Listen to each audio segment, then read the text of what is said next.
difficulties folks have, please send a message in the Zoom to any panelists labeled as committee staff, and they'll follow up with you. We currently have no public witnesses signed up for this hearing, so we're going to turn to our government witness. Director is already seated before me at the witness table.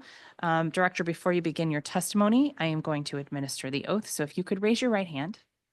Do you swear or affirm under penalty of perjury that the testimony you are about to give to the Committee on Public Works and Operations is the truth, the whole truth, and nothing but the truth?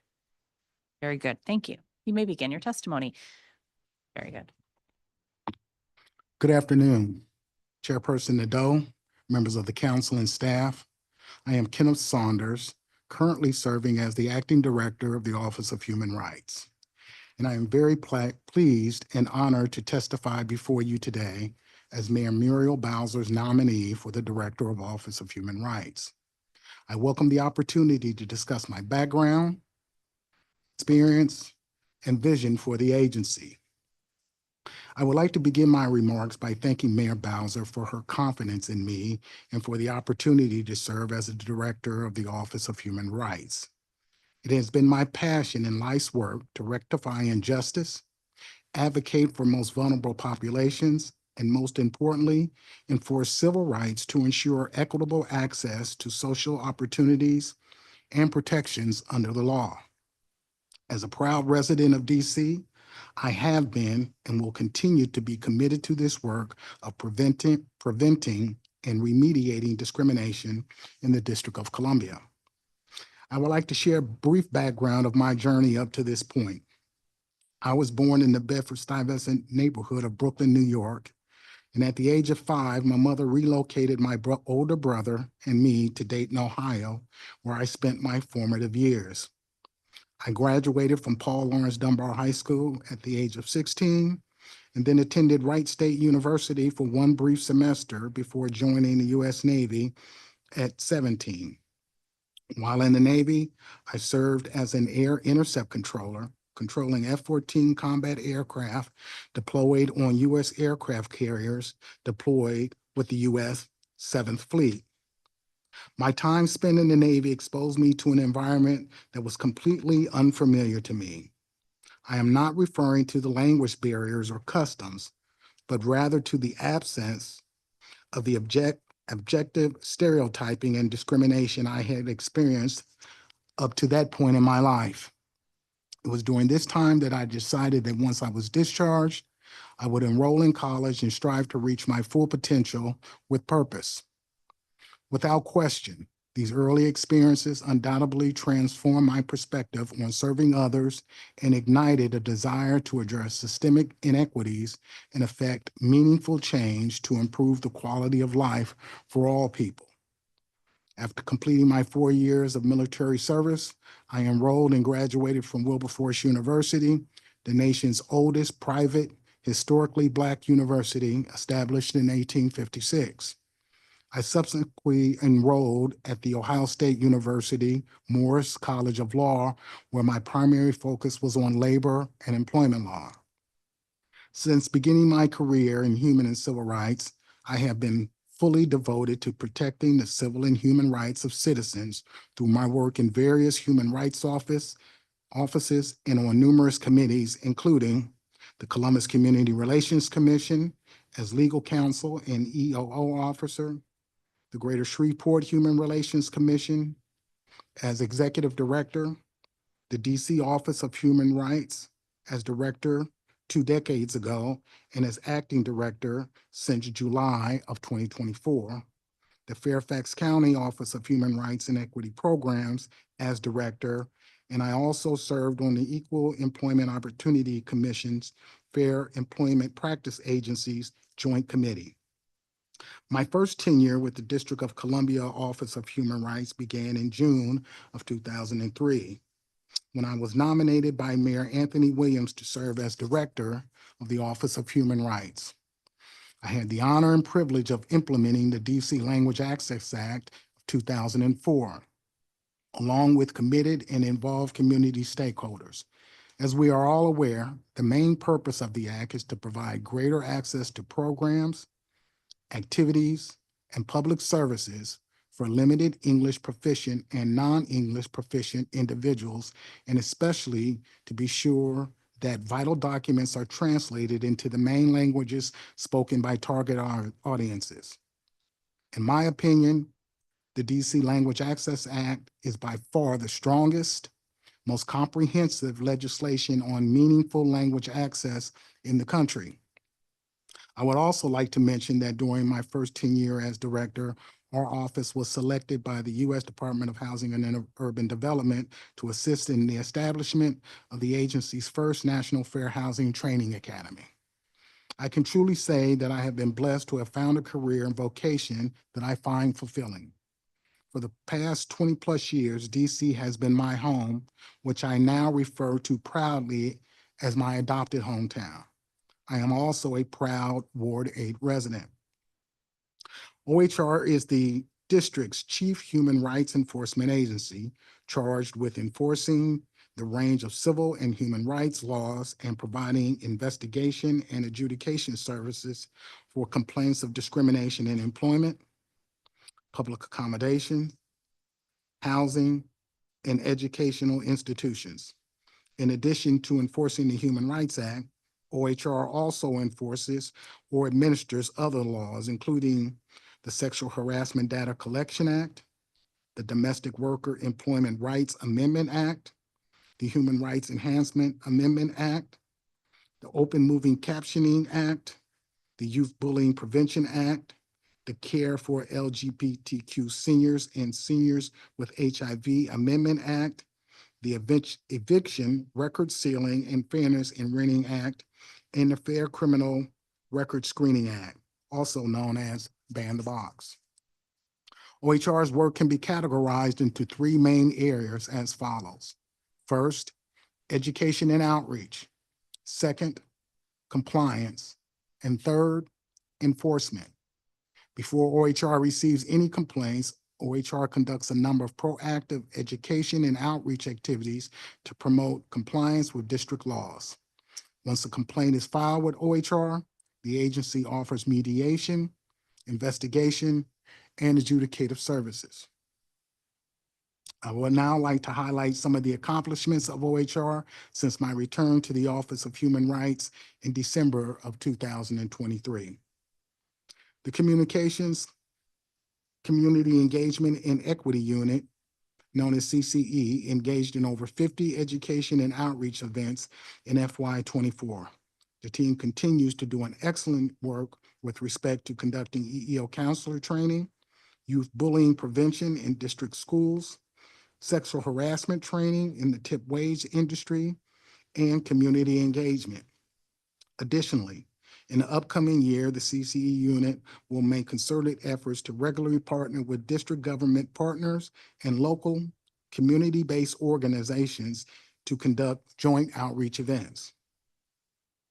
Last year, the Office of General Counsel, also known as OGC, issued more letters of determination than in prior years, significantly reducing our backlog of aged cases and reducing the overall number of LODs pending with OGC. In FY24, OGC issued 159 LODs, in addition to a number of other non-LOD decisions, including 64 findings of probable cause. OHR also met its EEOC contract goal by closing 115 cross-filed cases.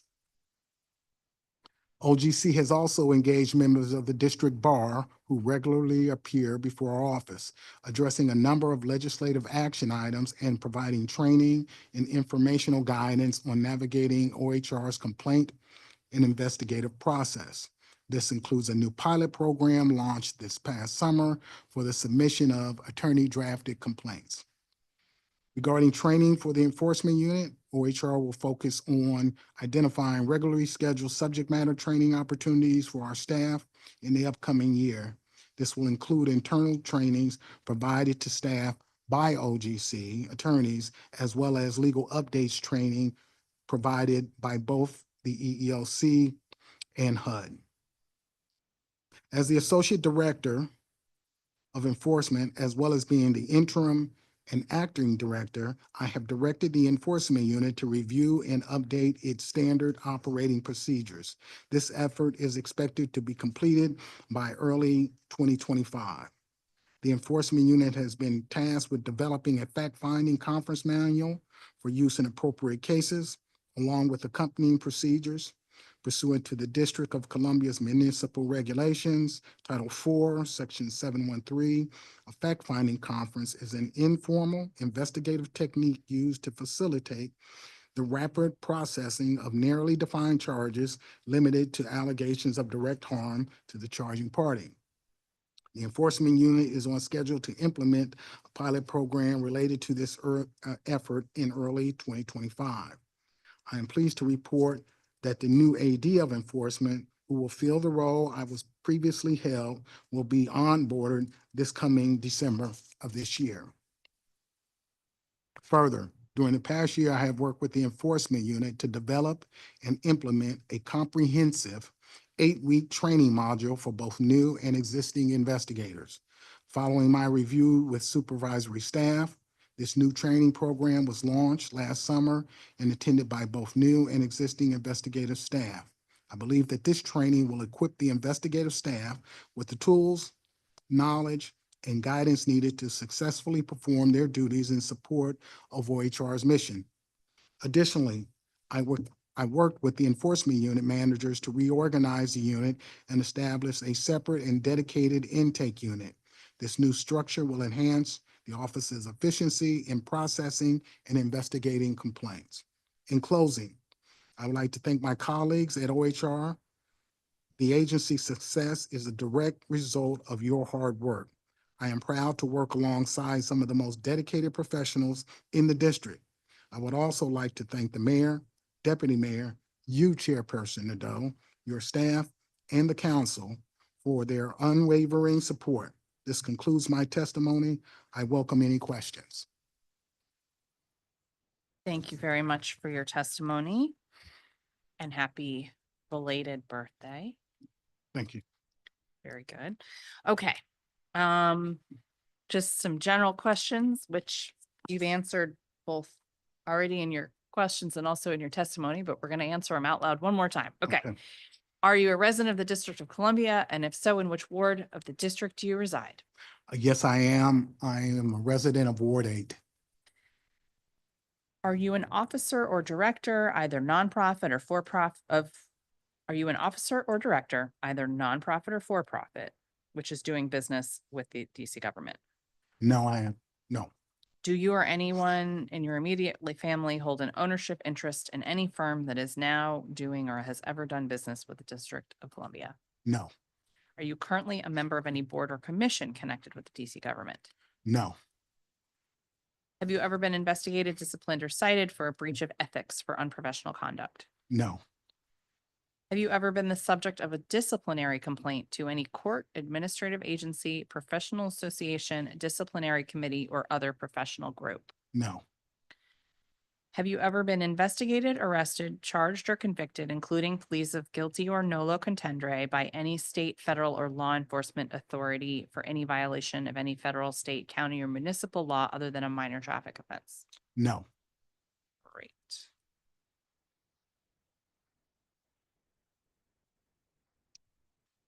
Okay. Do you have with you the questionnaire that we sent?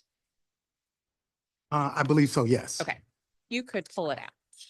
I'm going to go to question 9. Which is on the first page.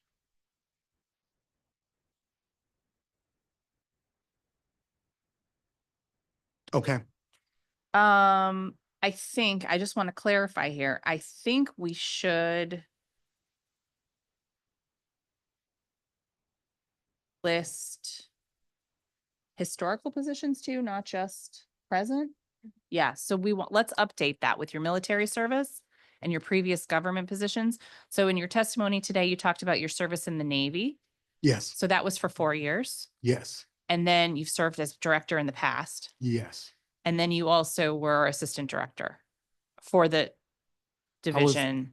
I was the associate director for enforcement. Okay, Yes. great. I just want to make sure I have that all in one place. Okay. Okay. All right. And then for question 23, which was about, it was, has any employee, subordinate, supervisor, client, or other person of interest ever filed a written complaint against you? And you said yes. As this matter is pending, I'm unable to provide details at this time. Could you indicate whether that's related to your current position, that filing?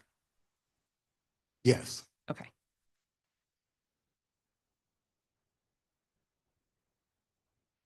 And can you tell us what category of complaint that is?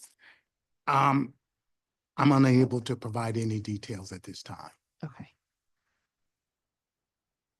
All right, we may follow up with general counsel on that. Mhm. Okay, great. You stated in your testimony that the agency issued 159 letters of determinations in addition to non-LODs in FY '24. What's the agency's current backlog of aged cases? I think currently there are approximately 900 cases. Are those all aged or that's all pending cases? That's pending cases. Okay, And I believe the number that are aged is somewhere in the neighborhood of about 700, 730 Okay. cases. So you're chipping away, but it's a pretty big backlog. Yes, actually, in our dispositions last year, 40% of the closures were for those, the most aged cases. Is that, how do you prioritize addressing the backlog while also preventing more aging of pending cases? Well, there are targets for the aged cases for each year, going Okay. back to, I think, 2021. And we'll talk more about that in oversight. So buckle up. Okay. Okay. All right. You published a journal article with Harvard University in June 2007 called Historical Perspective on U.S. Human Rights Commissions. What was the thesis? It wasn't a thesis, it was an executive session at Harvard University. Oh, Kennedy School of Government, I believe. It's basically a group of police chiefs, directors of different human rights organizations, and we met over a series of a few years. So myself and I think one of the students at Harvard published an article, and I've been directed by staff to try to get a copy of that. I could not find it online. I used to be able to find it online, but I do have one hard copy that I had to search for last week to provide. So I will get you a copy of that article as requested. thank you. Okay. We look forward to it. Okay. What were some of your accomplishments as executive director at the Greater Shreveport Human Relations Commission? Essentially that I was a community relations commission. We did do some internal EEO work. I'm proud to say that we were approached by the EEOC to establish a FIPA, which is the designation that, you know, a lot of the human rights offices have. I mean, DC is a FIPA, to establish a FIPA to handle cases in northern Louisiana. Had discussions with city officials. That's not the direction they wanted to go. And that's when I started to search for and apply for the position for the director for the DC Office of Human Rights. Makes sense. So what makes you interested in this position? Resources. Say more about that. I have always been impressed. I was impressed when I got here in 2003. And I think we had a staff, maybe about 27 or 28 individuals, which was large then.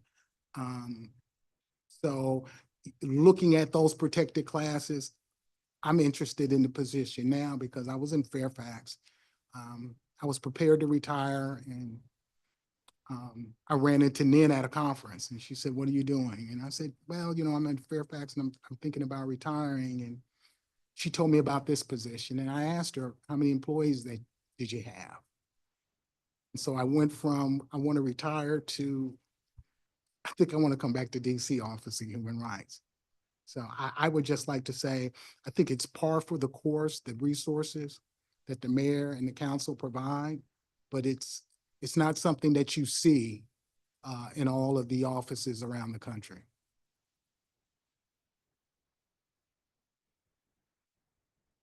And what is your vision for the agency? Feel free to repeat, but I'd love to hear it, just really boiled down. To provide the great service. I know we always talk about the backlog and we've had conversation. But I think part and parcel of that is the value that the residents of DC see in the services that we do have.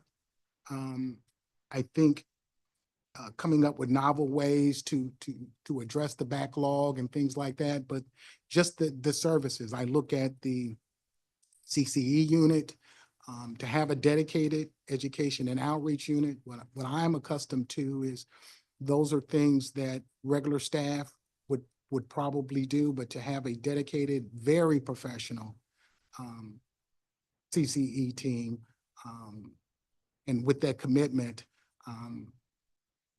I mean, who wouldn't want to be the director for this office? So in addition to that dedicated team, what are some of your other priorities for the agency? Work on the recruitment and retention, and those really go hand in hand. Work on, the turnovers. Right now, I think we have 73 FTEs. We only have 7 vacancies, so I think our the rate is about 84% that we're fully staffed. So I'm very pleased with that. What are the biggest threats to retention in your agency? I think part of it is just the volume of work. So we have to be more open to change. That's one of the reasons I put into place the 8-week training, updating the policies and procedures, and probably most notably establishing the intake unit so that I can have those investigators dedicated to conducting intakes. When I came on board, those were one of the conversations that I had with a lot of the investigators of having to investigate, but not really being able to devote totally to investigation. So I think it's a combination of the training. I mean, I want to update that all of the time. I think we had that first cohort this past summer, making sure that they have all of those tools available to themselves so that they can be successful in the job. So the training that you've instituted helps with retention because you think people get to hit the ground running? Yes. And what about recruitment? What are the hurdles there for recruitment? I think in looking at recruitment, of course, you're looking at individuals' qualifications. I like to think at different agencies, I have looked and I said, man, retention is an issue because of the volume of work, no matter which office that you're in. And I would like to focus on the skill set that people bring to these positions. I think sometimes you can look at what people's qualifications are, but what I'm really looking for is, can you write? Do you have analytical skills? And are you organized? Mm-hmm. So you don't need a special degree for that, but that is a certain skill set that I am looking for those individuals. And most of the time, if you find those are going to be the investigators that are the most productive. You have trouble finding people who meet that criteria? I don't believe so, but I think we should probably focus on that skill set. I think a lot of times you can look at, someone's degrees and where they have worked. I'm more interested into knowing if they can write, and probably most important, are you dedicated to public service? Mm-hmm. We're not going to be the highest paid. But what I found and what I have found in this office, whether it's with CCE, the legal staff, is the commitment of those people to the public service of serving citizens and visitors to the District of Columbia. And what I have found overall across the board is those are the ones that are most successful, are able to, manage their caseload, be productive. Do your vacancies tend to be entry level or let me just ask, so do you do a lot of promoting from within? Or are you recruiting sort of all the way up? No, it's usually at the beginning stage. Okay. I'm proud to say that all of the enforcement managers used to be investigators. So an important mission of the agency is to raise people's awareness of the benefits of the DC Human Rights Act. How do you see yourself contributing to that mission? Continue to do the good work that the CCE team does. What I want to focus on, and primarily because I'm a Ward 8 resident, to see more events and education and outreach being conducted east of the river. But I will say they do an excellent job. Right. Seeing that you've previously served as director of the agency, do you see yourself taking it in a new direction? I think it's being open to change. I think that we're doing good work. The one thing with change is I think it's always constant. And I think most of the people, if you're comfortable with change, you should always be looking for ways to improve. Change can be difficult sometimes, though. Mm-hmm. Mm-hmm. And how would you define success as permanent director? How would you measure that? Setting realistic but optimistic goals, meeting those goals, being willing to revisit them, improve upon them, ask more when applicable.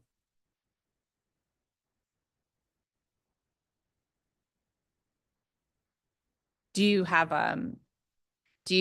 a schedule for goal setting and in the agency as a team, or is that more your sort of your goals as director? I think I meet with the team. Yeah. So, that's one of the things that I'm working with the enforcement team.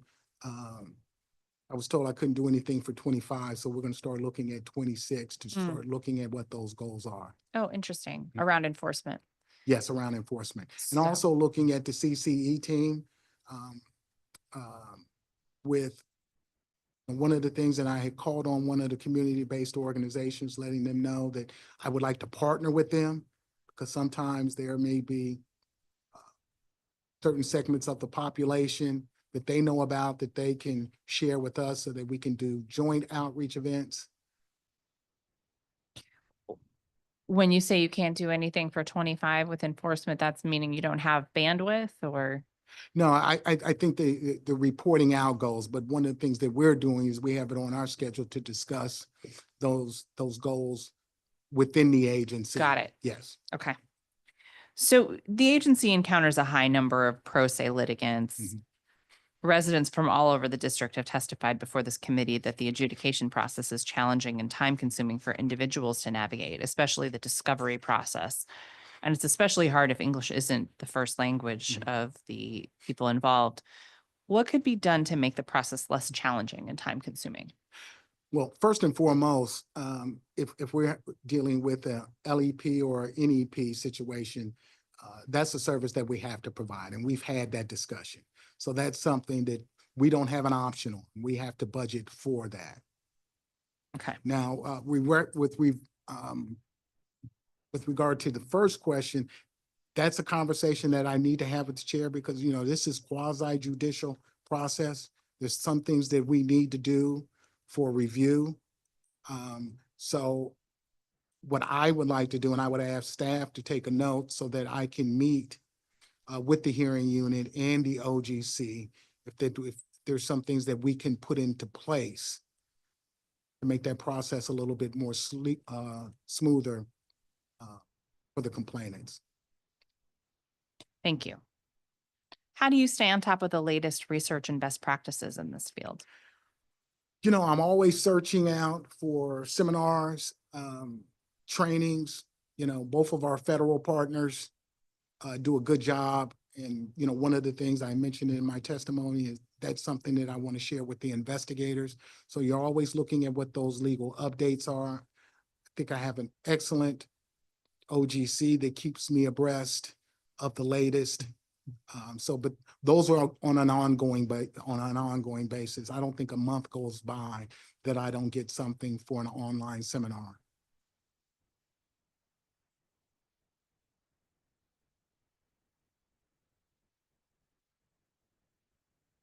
What was the last one you attended? Which seminar? I think it was a legal update from the EEOC.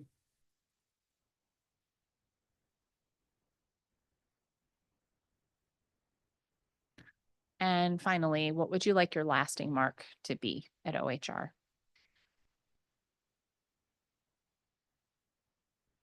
I don't know if it's so much a mark for myself, but for the office, to be more efficient, be a place, and I think it is an office where people come to avail themselves for our services. So be welcoming, give quality and timely service to the citizens, the residences, and the businesses, because I would like to educate them. I would always say, and that's why I'm so fortunate to have a CCE unit team. It is much easier for me to educate someone so that I do not receive complaints. And I think most of the time, I've been in jurisdictions where you've had to, pull people into training because of maybe an agreement or what have you. But I think it benefits the businesses in places where people visit so that they are apprised of what the government of the district will and will not tolerate when it comes to human rights. Thank you. And this concludes today's roundtable. Thank you. If for the public, if you've not yet submitted written testimony, please do so by submitting it on the council's hearing management system. The record for this roundtable will close at 5 p.m. today. The time is now 2:09 p.m. and this roundtable is adjourned.